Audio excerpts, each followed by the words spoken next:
Hello दोस्तों, once again welcome back to the new video. The topic for today's video is engineering branch information. अब students ने काफी सारे अब मेरे चैनल पे सब्सक्राइबर और व्यूअर्स ने मुझे एक ही रिक्वेस्ट की है कि सर आप कॉलेज की तो बहुत अच्छी इन्फॉर्मेशन देते हो बट आप पहले ब्रांच के बारे में बताइए कि कौन सी ब्रांच सेलेक्ट करनी चाहिए, किसकी डिमांड ज्यादा है, प्लेसमेंट किसमें सबसे ज्यादा होता है, क्या करना पड़ेगा। तो आज का टॉपिक आपके बेस के ऊपर है, आपके डिमांड के ऊपर है और जितने भी स्टूडेंट्स को कुछ भी क्वेरी हो आप नीचे कमेंट में डाल सकते हो कि sir please make a video on this topic, sir इस टॉपिक पे वीडियो बनाया तो I will definitely upload it. ठीक है, so let's start today's video. अब देखिए, सबसे पहले तो आपको कैसे सिलेक्ट करना है, तो आपको जब भी कोई इंजीनियरिंग में ब्रांच सिलेक्ट करने जाओ उसके पहले इतनी चीज तो देखनी है। सबसे पहले आता है उसका कोर्स, सिलेबस, डिमांड क्या है, प्लेसमेंट कितना होता है, फ्यूचर में ग्रोथ क्या है, ये सब कुछ देखना है। क्योंकि मान लीजिए कि आज आपने कोई कोर्स यहाँ पे सिलेक्ट की है और उसके बाद आप इंजीनियरिंग में पढ़ते हो 4 साल। अब 4 साल के बाद ऐसा ना हो कि उस कोर्स की पूरी डिमांड ही चली गई, कोई भी उसमें प्लेसमेंट ही नहीं मिल रहा हो, यानी कि पूरा का पूरा सिनारियो चेंज हो गया। तो ये हो फ्यूचर स्कोप। तो आपको ये भी सोचना होगा कि आज मैं जो पढ़ रहा हूँ उसकी 4 साल के बाद क्या डिमांड होगी कि नहीं।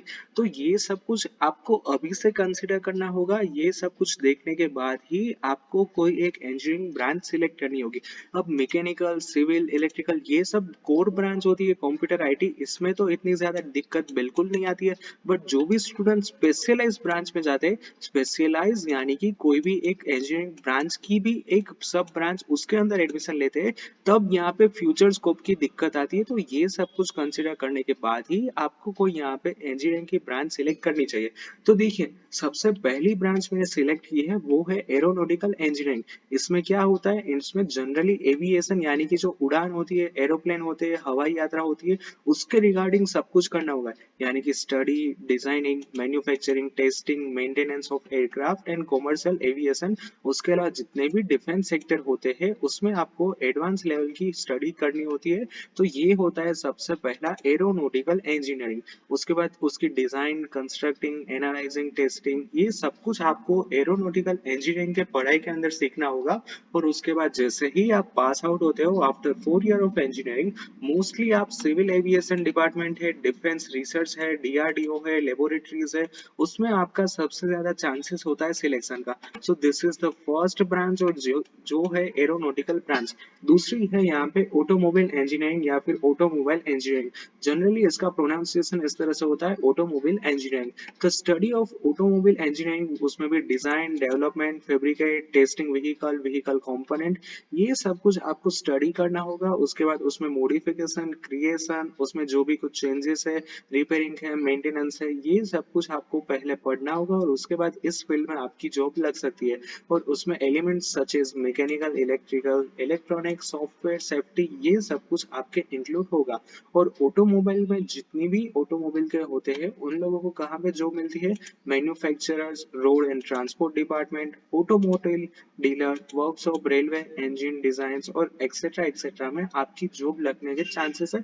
तो ये यहाँ पे एक बात नोट कीजिएगा कि मैं जितनी भी ब्रांच ले रहा हूँ उसकी हमेशा से फॉर एवर डिमांड रहने वाली है। तो फिर आप ऐसा बिल्कुल भी फिक्र मत करना कि इसमें फ्यूचर्स को बिल्कुल नहीं होगा, वो डेफिनेटली होगा। Now let's talk about third branch. अब बायोमेडिकल की मैंने पिछले कुछ साल से रिसर्च कर रहा हूँ और देख रहा हूँ कि साल दर साल बायोमेडिकल इंजीनियर्स की डिमांड काफी ज्यादा बढ़ रही है। क्योंकि इसमें होता क्या, ये देखिए 2020 से जितनी भी पेंडेमिक ने हिट किया है उसके बाद बायोमेडिकल इंजीनियर्स की डिमांड काफी बढ़ी है। क्योंकि बायोमेडिकल इंजीनियर को करना क्या होता है, देखिए, applied in the mechanical sector such as manufacturing, process के mechanical, medical equipment, diagnosis devices, drugs, यानी कि जब भी कोई डॉक्टर कोई इलाज करता है उसके पीछे जितनी भी मशीनरी रहती है, जितना भी उसका हेल्प में जितनी भी कोई भी आप चीज वस्तु ले लो, वो सब कुछ आता है बायोमेडिकल इंजीनियरिंग की पढ़ाई के दौरान। ठीक है, तो professional this field is known as the biomedical engineering. और उसमें यूटिलाइज होता है engineering methods and theories to enhance health care. तो ये किसके रिलेटेड है, हेल्थ केयर उसके रिलेटेड सेक्टर है। तो इसीलिए इसकी डिमांड ऑलवेज अप ही होने वाली है। क्योंकि आप अपने आप से ही पूछिए कि देखिए, जिस तरह से आप हॉस्पिटल्स में जाते हो तो आपको कभी लगता है कि हॉस्पिटल्स की, डॉक्टर्स की डिमांड कभी कम होगी? So no, definitely no. So that's why biomedical is also good choice for yourself. Next is chemical engineering. अब ये सब कुछ मैं पढ़ूं उससे पहले यहाँ पे मैं एक ही बात बताना चाहता हूँ कि जो लोग ऐसा प्रिडिक्ट कर रहे होंगे कि मैं केमिकल इंजीनियरिंग यहाँ से पढ़ूंगा, आफ्टर 4 ईयर चला जाऊंगा गल्फ कंट्रीज यानी कि Dubai, Kuwait, United Arab Emirates, Bahrain, क्योंकि वहां पे सबसे ज्यादा ये केमिकल रिलेटेड होता है, तो ये भी काफी आपके पास चॉइस रहता है।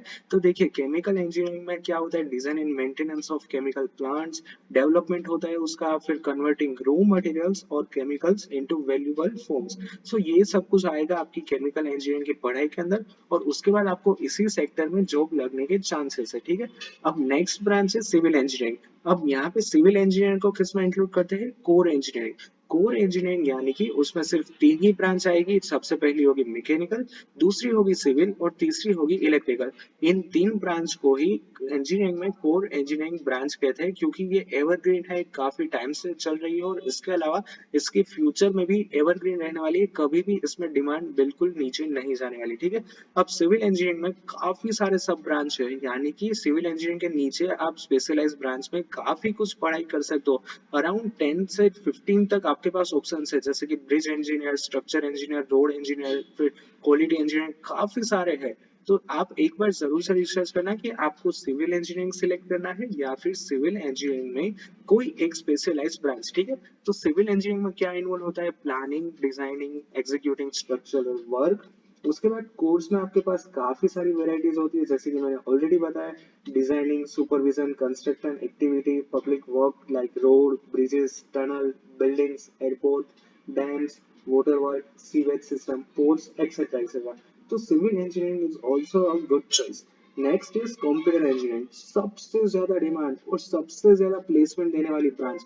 आप जब भी कोई कॉलेज के प्लेसमेंट के बारे में सुनते हो कि हमारे स्टूडेंट्स को 12 लाख का, 14 लाख का, 16 लाख का प्लेसमेंट मिला है, वो जनरली किस में से होता है, वो होता है कंप्यूटर इंजीनियरिंग में से।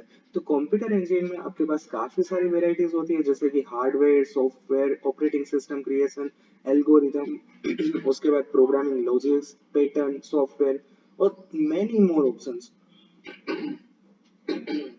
तो ये होता है कंप्यूटर इंजीनियरिंग में। इसके अलावा यहाँ पे मैं कंटिन्यू में इतना ही रखना चाहता हूँ कि कंप्यूटर इंजीनियरिंग में जनरली ये 4 के ऊपर सबसे ज्यादा सिलेक्शन होता है, जिसमें से सबसे पहला है कंप्यूटर साइंस इंजीनियरिंग।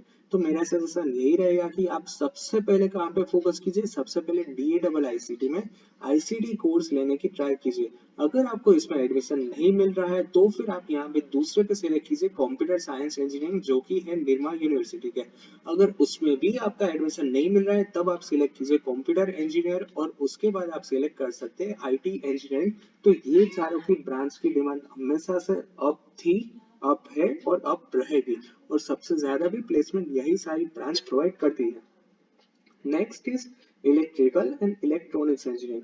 तो जनरली इसमें क्या होता है, काफी सारी आपके पास वेराइटीज होती है इलेक्ट्रिकल पावर जनरेटर्स की, ट्रांसफॉर्मर की, रेक्टिफायर की, रजिस्टर्स की, और काफी सारे जितनी भी आपकी इलेक्ट्रॉनिक्स और इलेक्ट्रिकल रिलेटेड गुड्स होती है, मैन्युफैक्चरिंग यूनिट्स होती है, इसकी पूरी की पूरी स्टडी आपको 4 साल के दौरान करनी होगी, और ये भी एक कोर ब्रांच है, तो इसकी भी डिमांड पहले थी, आज भी है और आगे भी रहने वाली है।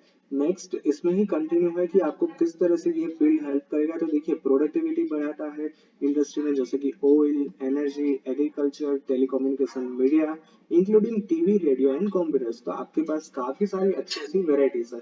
Next is environmental engineering. अब काफी सारे स्टूडेंट्स को इसके बारे में नहीं पता होता है, तो देखिए यहाँ पे मैंने थोड़ा सा डिस्क्रिप्शन में दिया है कि ये किसका इंटीग्रेशन है, साइंस एंड इंजीनियरिंग का। तो देखिए इसमें आपको किस तरह से एक हेल्दी लाइफस्टाइल क्रिएट करनी होती है, यानी कि वाटर, एयर और लैंड पॉल्यूशन में किस तरह से आप मॉडिफिकेशन करके कुछ नया इनोवेशन कर सकते हो, ठीक है। तो ये भी काफी अच्छी है। देखिए यहाँ पे है कि क्या कुछ इंक्लूड है, water management, air pollution control, recycling, waste and disposal, radiation protection and many more. So this is also one of the good choice.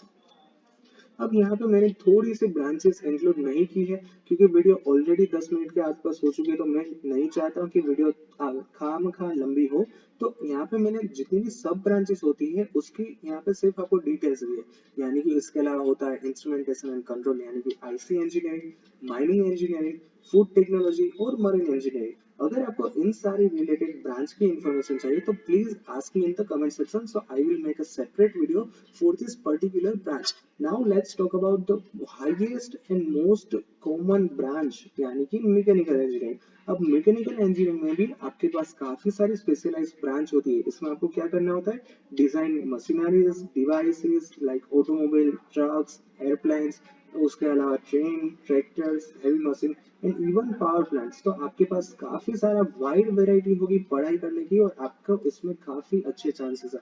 अब जिन स्टूडेंट्स को गवर्नमेंट जॉब चाहिए आफ्टर 4 ईयर ऑफ इंजीनियरिंग, उसके लिए this is the best branch mechanical engineering, क्योंकि सबसे ज्यादा gate का cut off इसका ही ऊपर रहता है और यही टफ ब्रांच होती है गेट क्लियर करने के लिए. ठीक है, सो अब लास्ट में इतना ही बताना चाहता हूँ कि इसके अलावा petroleum engineering, textile technology, rubber and plastic technology और मेनी मोर ब्रांचेस. सो आपको किसी भी और ब्रांच के बारे में चाहिए information, so please let me know in the comment section.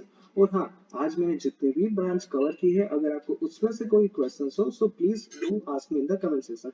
So that's it for today's video. If you guys found this video more interesting and more helpful, then please press the like button. If you're new to my channel, then subscribe my channel and press the bell icon for the latest notification. Thank you.